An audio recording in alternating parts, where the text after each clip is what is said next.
Hello everyone. Imagine a world where the two largest nuclear arsenals on the planet are no longer bound by any rules, a scenario straight out of a Cold War thriller, but one that could become reality in just a few months. Today, September 22nd, 2025, Russian President Vladimir Putin threw a curveball into the tense arena of international relations by offering U.S. President Donald Trump a one-year extension on the last remaining nuclear arms treaty between their nations. It is a move that could buy time for dialogue or simply kick the can down a very dangerous road.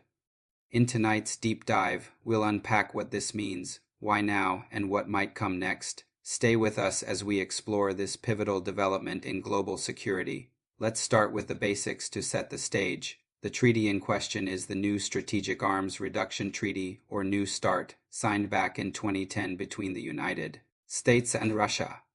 This accord isn't just diplomatic window dressing. It's the backbone of strategic nuclear stability between the two superpowers, who together hold about 90% of the world's nuclear weapons. Under New START, both sides are limited to no more than 1,550 deployed strategic nuclear warheads and 700 delivery systems, like intercontinental ballistic missiles, submarine-launched missiles, and heavy bombers. These caps are verified through on-site inspections, data exchanges, and notifications, ensuring neither side can secretly build up an overwhelming advantage.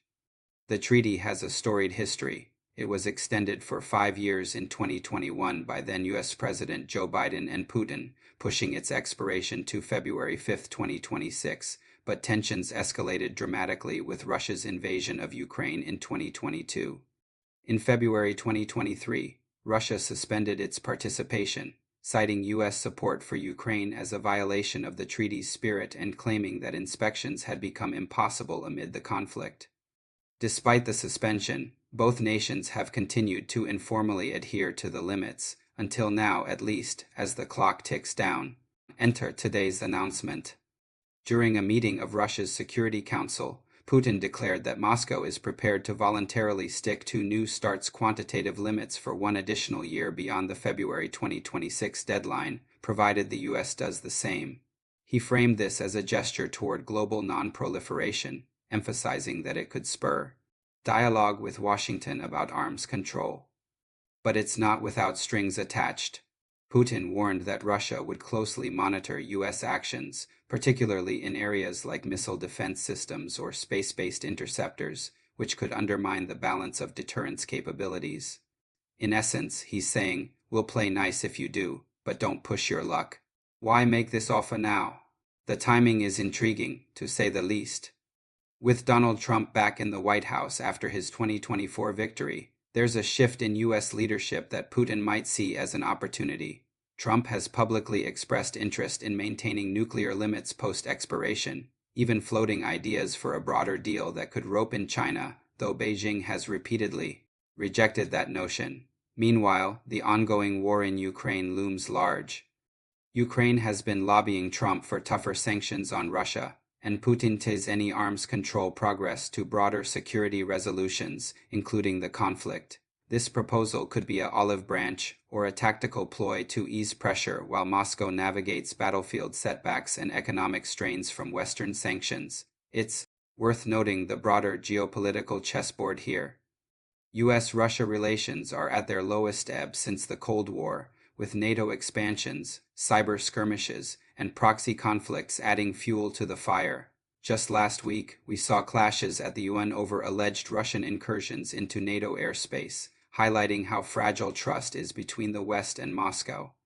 In this context, Putin's offer might aim to prevent a full-blown arms race, where both sides ramp up deployments at enormous cost. As one arms expert put it, without limits, we could see a return to the bad old days of unchecked nuclear buildup. Reactions have been swift and varied, reflecting the high stakes. From the White House, Press Secretary Caroline Leavitt called the proposal pretty good during today's briefing, adding that President Trump is aware and will respond personally. That's a cautiously positive tone, aligning with Trump's deal-making style. He's never been one to shy away from negotiations, especially if they cast him as the peacemaker. Arms control advocates are more enthusiastic.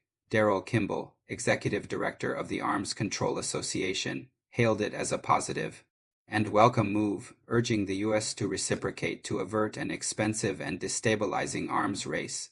On the Russian side, senior Senator Konstantin Kosachev sees it as a signal of readiness for talks on a new treaty, hoping Washington interprets it correctly. Not everyone is popping champagne, though.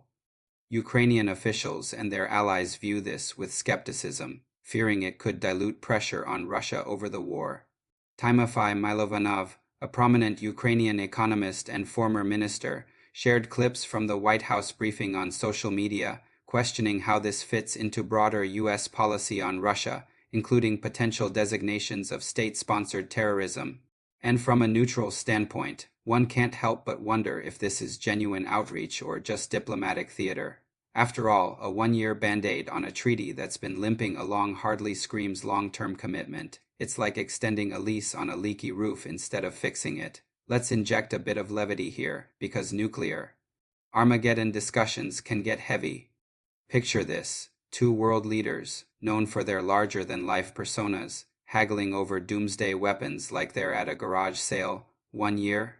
Make it 2, and throw in some sanctions relief. It's absurd, yet that's the reality of high-stakes diplomacy.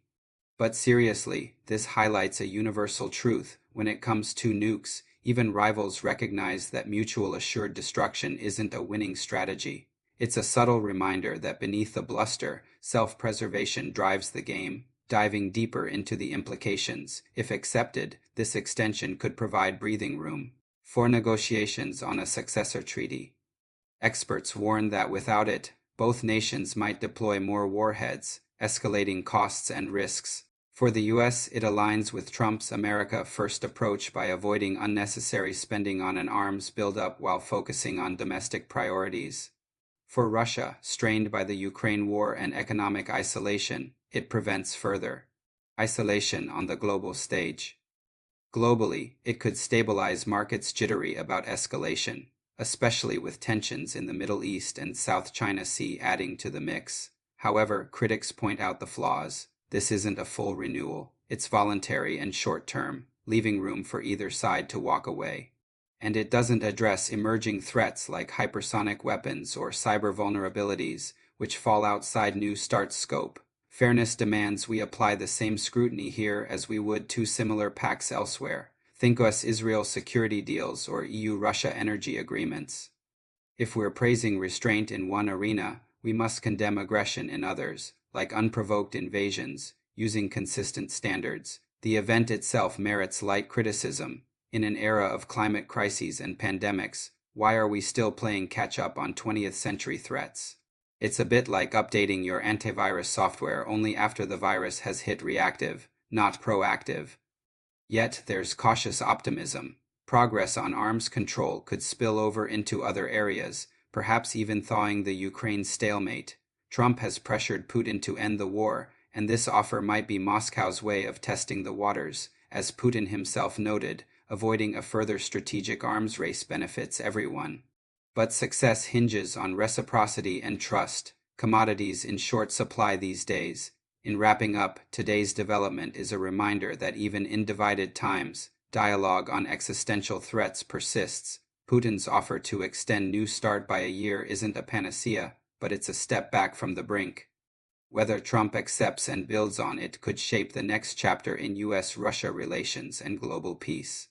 As viewers, stay informed, because in the nuclear age, ignorance isn't bliss. It's risky. Let's hope for more bridges than barriers ahead. Thank you for joining us.